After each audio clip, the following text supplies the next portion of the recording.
तो आज चलो शुरू करते हैं क्विक रिवीजन का एक दूसरा पार्ट। ठीक है, जिसमें हम लोग देखेंगे सभी प्रकार के क्वेश्चंस को, और ये मिक्सअप क्वेश्चन रहेंगे जो आपके एसएससी, बैंक, यूपीपी और बहुत सारे अदर एग्ज़ाम हैं जिनमें ये सारे क्वेश्चंस आते ही आते हैं। ठीक है ना, तो चलो देखते हैं। और कोई भी क्वेश्चन मैं अगर दिखाता हूँ, मैं बोलूँ या ना बोलूँ, आप सबसे पहले वीडियो को पॉज करिए और अपनी मर्ज़ी से लगाइए। उसके बाद मैच करिए कि क्या आपका आंसर आया है कि नहीं आया है। तो आप स्किप कर सकते हैं या चाहें तो फिर देख सकते हैं। अदरवाइज़ आपको करना क्या है, पॉज करके करना है, उसके बाद मेथड को फॉलो करना है। डायरेक्टली मत देखिएगा, क्योंकि देखने से क्या होता है कि देखने से आपको आएगा नहीं ना, आपको उतना अच्छा नहीं आएगा, आएगा पर उतना वो लेवल नहीं आएगा। मैथ हमेशा लगाने से आती है, देखने से नहीं। तो चलो शुरू करते हैं इसी के साथ अपनी इस क्वेश्चन को।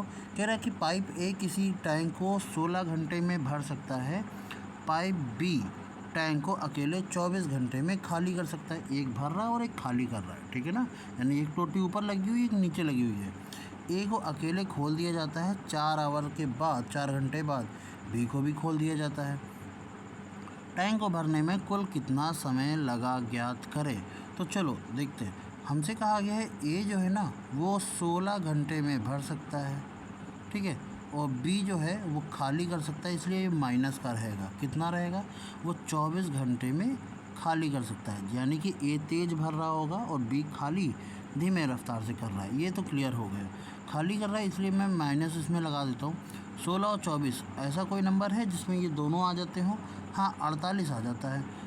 ठीक है, 16 32, 16 23 48 और 24 दूना 48, यानी कि 3 और 2, ये माइनस लगा देते हैं। इसका मतलब ये है कि ए जो है 3 यूनिट के हिसाब से वो भर रहा है। अगर 16 घंटे काम करा तो वो 48 यूनिट भर देगा पूरा।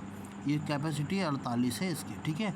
और 24 अगर बात करें तो ये हर 2 यूनिट से खाली कर रहा है, ठीक है। अगर मिला के बात करें तो 3 माइनस 2, हालांकि ऐड करेंगे पर ये माइनस हो जाएगा, कितना बचेगा 1, पर मिला के नहीं। पहले वो कह रहा है 4 घंटे कौन चलता है, अकेले ए। तो ए 1 घंटे में 3 यूनिट भर रहा है, 4 घंटे में चलेगा तो 4 3 12 यूनिट भर देगा। यानी अगर 48 हिस्सा भरना है टंकी में और उसमें 12 हिस्सा तो ये अकेले ही भर देगा, ठीक है, भर चुका है। तो 48 में से अब 12 चला जाएगा, कितना बचेगा 36। अब 36 भरना है, 36 भरना है, पर बी भी खोल दिया गया है। अब ये 36 3 के हिसाब से नहीं भरेगा, ये भरेगा ए के हिसाब से। क्यों? क्योंकि ए जो है वो 3 यूनिट भर जरूर रहा है, पर बी 2 यूनिट खाली भी तो कर रहा है, तो टंकी जो होगी वो धीरे धीरे भरेगी। इसका मतलब बटे 1 कर देना है, तो यानी ये आ जाएगा 36 घंटे। तो शुरुआत में उसको लगे थे 4 घंटे, बाद में लगे 36 घंटे, 36 4 हो गया 40। यही आपका आंसर है, 40 घंटे में वो टंकी पूरी तरह भर जाएगी। तो कहाँ है हमारा ऑप्शन? ये ऑप्शन नंबर ई सही है हमारा। क्लियर? चलिए इस क्वेश्चन को देखते हैं, आपको 1 मिनट का समय देते हैं, आप ट्राई करिएगा पहले इस क्वेश्चन को, फिर बताते हैं।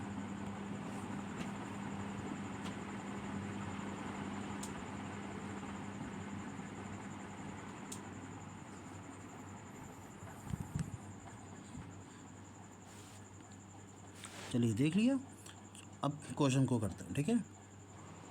क्वेश्चन में कहा गया है कि 400 लीटर मिश्रण में दूध और पानी क्रमशः 5 और 3 है। 400 लीटर का मिश्रण है, इसमें दूध और पानी 5 और 3 है। 5 + 3 कितना हुआ 8, 5 + 3 हुआ कितना 8। अच्छा, 8 पार्ट की वैल्यू कितनी है, पूरी 400 है, ठीक है। तो एक पार्ट की वैल्यू कितनी हो जाएगी, अरे 400 को 8 से भाग दे दो, यही होगा ना, 8 × 40 यानी 5 और 0, तो एक पार्ट की वैल्यू कितनी हो जाएगी 50। क्लियर? अरे अगर ऐसे समझ में नहीं आ रहा है तो मैं बताता हूँ, ठीक है, बहुत लोगों को नहीं आ रहा होगा। आप इसको 5x उसको 3x मान लेते हैं, तो 5x 3x मिला करके 5x + 3x मिला करके कुल टोटल कितना है, यही जितना पानी, ये सॉरी पानी का मिश्रण है वो है 400। तो यानी 8x की वैल्यू कितनी आ जाएगी 400, तो 8 × 40 होता है, तो यानी ये 50 आ जाएगा x की वैल्यू।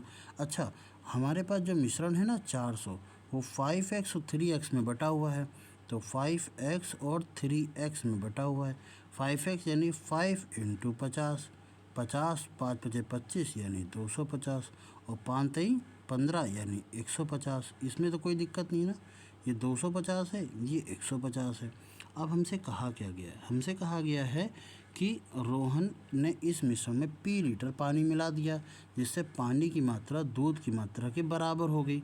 अच्छा, पी लीटर पानी मिलाया है, बराबर हो गई, यानी ये अगर 250 है तो ये भी 250 हो गया। बताओ 150 में कितना जोड़ दे कि 250 हो जाए। पी की वैल्यू 100 आ गई। ज़्यादा बड़ी कैलकुलेशन नहीं करनी है, ठीक है। वैसा नहीं करना है कि 150 प्लस पी बटे 250 बराबर 1:1 करना चाहें कर सकते हैं, आंसर आ सकता है। पर लॉजिक बताओ कि ये इसके मात्रा के बराबर लाना है, यानी ये 250 है तो इसको भी 250 250 ले आओ। तो 150 में से कितना ऐड कर दें कि 250 हो जाए, 100 ऐड कर दें तो हमारा आंसर 100 है। ऑप्शन नंबर 1 सही हो जाएगा हमारा, ठीक है ना। अगला करते हैं, ज़रा सा ट्राई करना, ज़रा सा इस क्वेश्चन को भी। वीडियो को पॉज करके मैं इसको बताता हूँ, क्योंकि लेंथ काफ़ी ज़्यादा हो जाएगी फिर वीडियो की। एक ट्रेन एक खंबे को पार करने में 16 सेकंड। अच्छा, जब खंबे को पार करेगी तो लंबाई उसकी वही होगी, सॉरी दूरी उसकी वही होगी जो ट्रेन की लंबाई होगी। तो ट्रेन की लंबाई यानी कि वो डिस्टेंस बराबर दूरी बराबर चाल गुणे समय। चाल है v मान लेते हैं, समय कितना 16 सेकंड पर पार कर रही है, ठीक है ना। अच्छा, और ट्रेन की आधी लंबाई वाले प्लेटफॉर्म को पार करने में 24 सेकंड का समय लेती है। आधी लंबाई का मतलब है अब d/2 हो जाएगा। अच्छा, टोटल डिस्टेंस कितनी हो जाएगी, दोनों ऐड कर देते थे ना, ट्रेन की लंबाई और प्लेटफॉर्म की लंबाई दोनों ऐड हो जाती थी। तो d plus d/2 is equal to, चाल तो वही रहेगी वेलोसिटी, अब की कितना 24 सेकंड का समय ले रही है। क्लियर। अच्छा, इसको लिखेंगे क्या, 3d/2। 3 कैसे आया, 2 1 जा 2 प्लस 1 3, ठीक है, भिन्न है कर लीजिएगा। 3d/2 बराबर आ जाएगा 24v, ठीक है। अब 3 से इसको काट दें, चलो अगला पेन का इस्तेमाल करते हैं कुछ। हाँ, 3 से इसको काट दें, तीनों 8 24, तो d की वैल्यू कितनी हो जाएगी, 8 दूनी 16v। तो कह रहा प्लेटफॉर्म की लंबाई ज्ञात करो। ये तो निकाल ही नहीं पाएंगे, हाँ ये तो नहीं निकलेगा।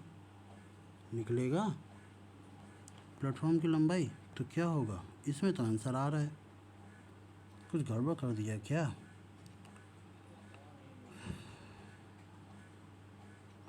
ओ माय गॉड, यहाँ दिया गया है लल्ला है क्वेश्चन, ठीक है, लल्ला क्वेश्चन है। जैसे कि लल्ला क्वेश्चन मैं क्यों कह रहा हूँ, कह रहा प्लेटफॉर्म की लंबाई निकालो।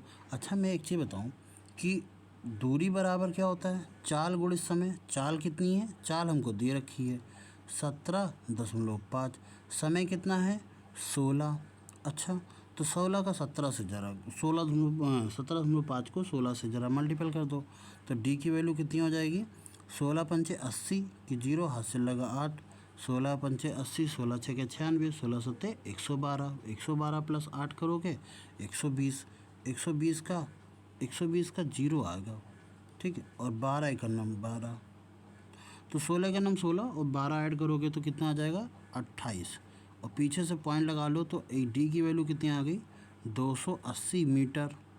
और हमसे ये कह रहा है कि प्लेटफॉर्म की लंबाई इसकी आधी है, तो 280 का आधा कितना हो जाएगा 140, और यही हमारा आंसर है। इन सब की तो ज़रूरत ही नहीं है, फालतू दिया गया है और इसी फालतू डाटा में ही फंस गए, है ना। वही मुझे लगा कि डी तो फिर कट जाएगा, डी की तो वैल्यू आएगी ही नहीं, ठीक है। तो आपका 140 ऑप्शन सही है। अगला करते हैं, ज़रा सा ट्राई करना आप लोग। कह रहा है एक आयत का परिमाप उसकी लंबाई से कितना है 68 अधिक है। परिमाप जानते हैं ना, परिमाप बराबर होता है 2 times of L plus B, ये होता है आयत का परिमाप। और हमसे कह रहा है परिमाप जो है ना वो लंबाई से इक्वल टू से लंबाई से कितना अधिक है 68 अधिक है। यदि आयत की लंबाई चौड़ाई क्रमशः 7:5 हो तो P बराबर कितना 2, और यह आ जाएगा हम 7x प्लस 5x रख लें, ठीक है। तो आयत का क्षेत्रफल ज्ञात करो। देखते हैं 5 सत्ते 35, वैसे तो 35 का मल्टीपल होना चाहिए, पहले देखना चाहिए, बाद में देखते हैं, ट्राई देखते हैं बाद में, ठीक बाद में देखेंगे। P बराबर कितना हो जाएगा 2 टाइम्स ऑफ 7 5 12x, तो 12 दूनी 24, p की वैल्यू आ जाएगी 24x। उठा करके मैं यहाँ रख दूँ 24x। चलो लिखता हूँ 24x बराबर l की वैल्यू कितनी है 7x प्लस 68। ये उस साइड चला जाएगा, कितना आ जाएगा 34 में से 24 में से 7 जाएगा, पहले 4 घटा देंगे फिर 3, तो 17x बराबर कितना आ जाएगा 68। 17 चौको 68, तो x की वैल्यू कितनी आ जाएगी 4। x की वैल्यू अगर 4 आ गई तो हमसे कहा क्या गया है आयत का क्षेत्रफल निकालो। क्षेत्रफल कैसे निकालेंगे, देखो क्षेत्रफल का फार्मूला होता है क्या, लंबाई गुणे चौड़ाई। लंबाई कितनी है 7x और चौड़ाई कितनी है 5x। अच्छा 7x तो निकाल चुके थे ना, कितनी आई थी 4, 5 इंटू ये कितनी आई थी 4, 7 चौक 28 और 5 चौको 20, 28 और 20 करेंगे, 28 दूना 56, 560। यही हमारा आंसर है। कहाँ गया 560, ये हमारा आंसर है। ठीक है ना, ऑप्शन नंबर डी।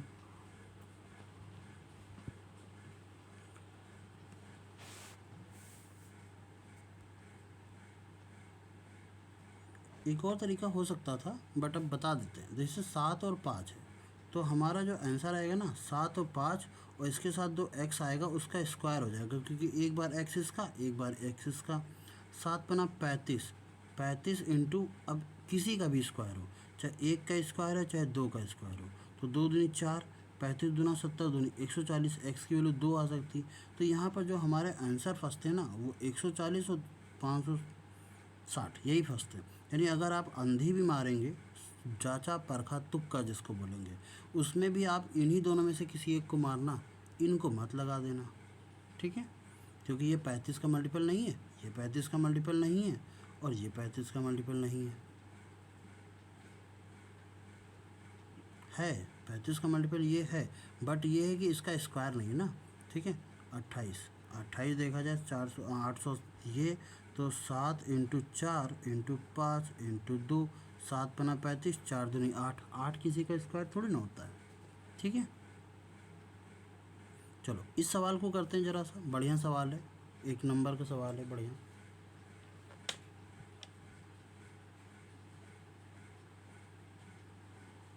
चलो अब मैं ट्राई करता हूँ। ठीक है, आपसे कहा गया है कि इसकी वैल्यू कितनी है। आपको पहले क्या करना है 1800 का फैक्टर करना है। फैक्टर करना आता है ना, इसको कुछ इस तरीके से करेंगे। क्या मैं ऐसे करूं, मुझे ऐसे करना थोड़ा कम पसंद आ रहा है, मैंने ऐसे लिख लिया 1800 को ऐसे लिख लिया 18 इंटू 100 और 18 को हमने लिख लिया 2 इंटू 9 होता है ना, 9 दूनी 18, तो 3 इंटू 3। और इसका फैक्टर करना आसान है, 24 25 चौको 100 होता है, तो 4 को हमने 2 इंटू 2 लिख लिया और 25 को हमने 5 इंटू 5 लिख लिया। लो हो गए फैक्टर बहुत आसानी से। अच्छा 2 की पावर कितनी जा रही है 3, तो 2 की पावर 3 इंटू 3 की पावर कितनी जा रही है 2, 3 की पावर 2 और 5 की पावर कितनी जा रही है 2, तो 5 की पावर कितनी जा रही है 2। अब कंपेयर करेंगे ज़रा इससे, यहाँ पर लिखा हुआ है 2 की पावर a, यहाँ 2 की पावर कितना 3, तो a की वैल्यू कितनी आ गई 3 आ गई। ठीक है, अच्छा 5 की पावर b, तो 5 की पावर यहाँ कितनी है 2, तो b की वैल्यू कितनी आ गई 2 आ गई। और 6 लिखा हुआ है, 6 की पावर c, 6 कहीं हो सकता है,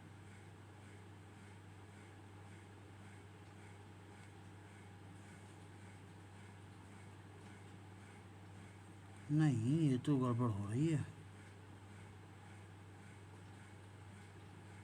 तो इसका मतलब 6 नहीं हो सकता, तो हमने जो a की पावर बनाई है ना वो गड़बड़ है। क्या, देखो हमारे पास यही आया था ना 2 इंटू 2 इंटू 2 फिर 3 इंटू 3 इंटू 5 इंटू 5, यही आया था ना। क्लियर, भूले तो नहीं। चलो अच्छा 6 बनाना है हमें, यहाँ पर 6 बनाना है, तो 3 2 जा 6 और 3 2 जा 6, इसका मतलब है 6 की पावर 2 आ जाएगी और यहाँ 5 की पावर 2 आ जाएगी और यहाँ 2 की पावर कितनी बचेगी फिर 1 बचेगी। अब सब कुछ सही है, अब सब कुछ सही है। बढ़िया क्वेश्चन था, 1 नंबर का बढ़िया क्वेश्चन, क्योंकि यहाँ हमें 6 बनाना था। अगर 2 की पावर 3 लिख देते तो गड़बड़ हो जाता। 6 की पावर c, तो c की वैल्यू 2। 5 की पावर 2, 5 की पावर b, तो b की वैल्यू भी 2। और 2 की पावर 1, 2 की पावर a, यानी a की वैल्यू कितनी 1। अब हमसे क्वेश्चन में कहा गया है कि c की वैल्यू कितनी 2 और 2a, a का 2 से मल्टीपल करेंगे यानी 1 का 2 से करेंगे तो 2 आ जाएगा। 3b, 3 2 जा 6 आ जाएगा, ठीक है ना। और 6 2 8, तो 2 इंटू 8, और 8 दूनी होता है 16। तो हमारा आंसर 16 सही है। कहाँ है? ऑप्शन नंबर डी, ई। क्लियर? तो इस तरीके से हमारा क्वेश्चन होगा। बढ़िया सवाल था। इस क्वेश्चन को कम से कम 2 या 3 बार करिएगा, क्योंकि एक बार अगर आपने बिना सोचे समझे किया तो पक्का फंसेंगे, फिर फंसेंगे, आपका टाइम जाएगा वहाँ पर, जैसे मेरा चला गया अभी ना। एक वस्तु का क्रय मूल्य पहले 25% की वृद्धि की जाती है, फिर 10% की छूट दी जाती है, इसके बाद उसको इतने रुपए में बेच दिया जाता है, तो वस्तु का क्रय मूल्य कितना होगा? मान लो कोई वस्तु 100x की खरीदी गई, 25% की वृद्धि करी गई, 125x की मोहर लगा दी गई। अब फिर उसको कह रहा है 90% पर क्या कर दिया जाता है? 10% पर छूट दी जाती है, यानी कि 125x का क्या करें? 10% की छूट का मतलब है 10% का पैसा नहीं लेंगे, 90% का लिया जाएगा। 25 बचे और 25 चौको 100, यही तो होता है ना। और अब इसको करेंगे 2 से काट देंगे, ये 2 आ जाएगा, ये 45 आएगा, ठीक। अब 45 इंटू 5/2, यानी कि 5 बचे 25, 5 चौको 20 और 2 22/2x, इतना बना 225/2। तो मैं इसको डायरेक्टली लिखूं? कैलकुलेशन करके बता दी मैंने। अब मैं इसको लिख लेता हूँ, ठीक है ना। इसको हटा के कितना आया था हमारा? ये तो आया था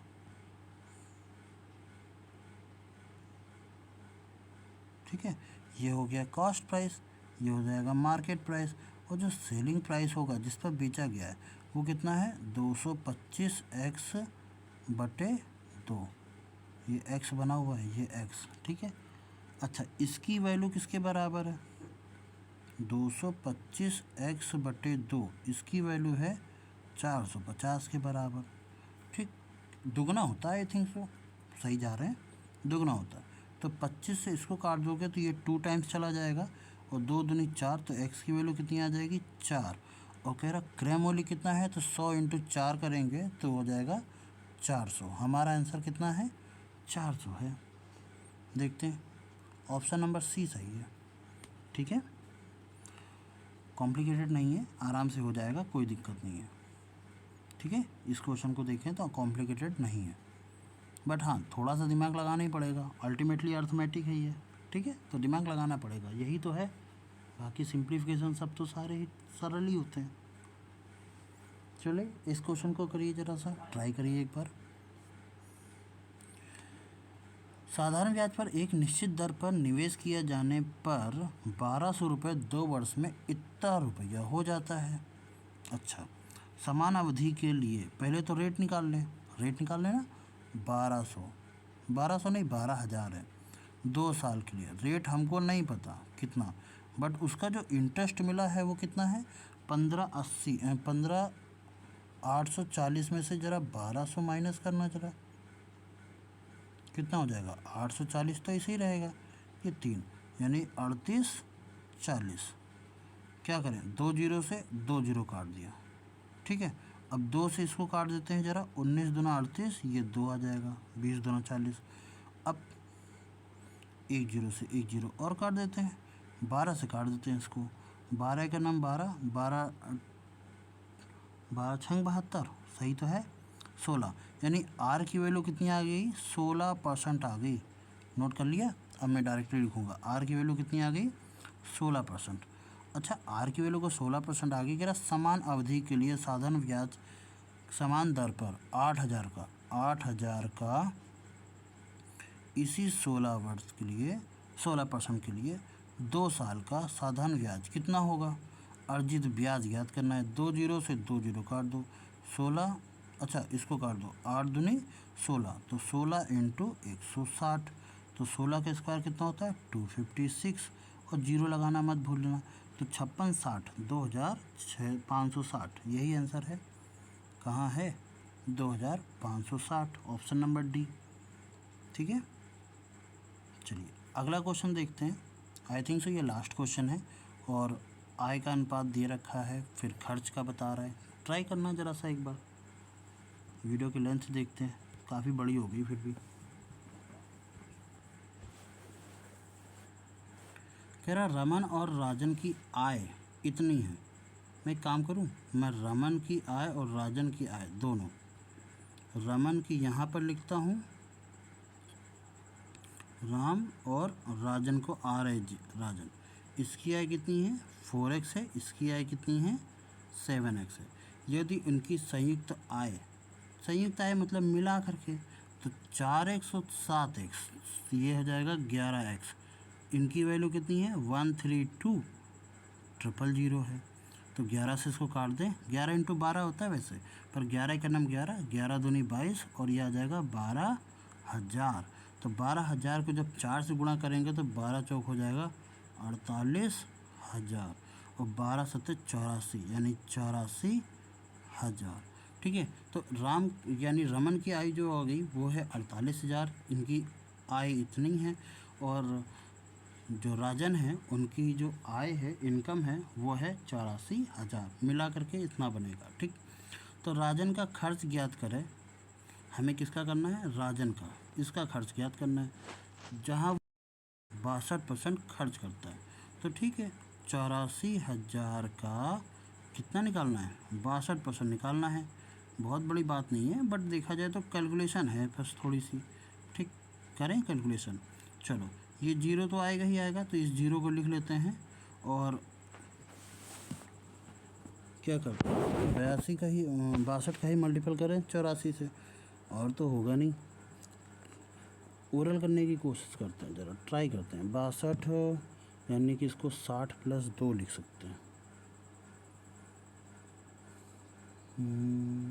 60 ओरल हो जाएगा यार, 84 × 60 62, यानी कि कितना आ जाएगा 92, और ये 4 दूनी 8, 92 0 8 92 नहीं, हाँ 92 नहीं, 52 52 और 08, यही आंसर आएगा, यही वाला ऑप्शन बिल्कुल सही है, यही आ जाएगा। ठीक है ना, क्लियर। अब किया कैसे, इसको देखो ज़रा सा। मैंने क्या किया 62, इसको पहले तो मैं 60 + 2 कर रहा था, पर उससे ज़्यादा सही मुझे लगा कि 80 + 4 कर लो। ठीक है, तो 62 का पहले 80 से गुणा कर लो, 62 का फिर 4 से गुणा कर लो। हालांकि आप लोग डायरेक्टली गुणा करो, ज़्यादा सही है, इतना सब झाम के चक्कर में मत पड़ो। ठीक है, आप लोग को क्या करना है डायरेक्टली गुणा करना है। कैसे 840 × 62, अब ये जीरो तो आ ही गई, 4 दूनी 8, 4 8 दूनी 16, ये कट्टम। ठीक है, 6 से काटेंगे ये जीरो, और 6 चौको 24 की 4, हाथ से लगा 2। ठीक है, 8 6 48, 49 50। ठीक, तो इसको करोगे ये जीरो आ जाएगा, 8 आ जाएगा, 8 4 12 की 2, सॉरी 6 4 10 की 0, हाथ से लगा 1, और 1 1 2, और ये 5, 52 0 8, ये आ जाएगा। ठीक है ना। चलो, साथ ही साथ इसी के ही हमारी जो एक्सरसाइज है वो समाप्त हो चुकी है, और आई होप सो क्लियर लगा होगा। जो भी डाउट्स हैं उनको आप नीचे कमेंट में बता सकते हो, बट हाँ थोड़ा सा कॉम्प्लिकेटेड क्वेश्चन ज़रूर थे, हल्के से कठिन भी थे, हम ये कह सकते हैं। CGL लेवल का थोड़ा सा था, 10+2 लेवल का भी था, तो वो मेंस लेवल का, बट क्लियर। तो पर कठिन क्वेश्चन लगाने से क्या होता है कि आपकी बुद्धि थोड़ी सी ज़्यादा खुलती है, सरल क्वेश्चन में तो फिर वैसे ही रहेंगे ना। तो ठीक है, इसी तरह के क्वेश्चन रहेंगे क्विक रिवीजन में, आप लगाइए, ट्राई करिए, नहीं तो फिर वीडियो तो है ही आपके पास। थैंक यू वेरी मच, मिलते हैं नेक्स्ट वीडियो में। जय हिंद।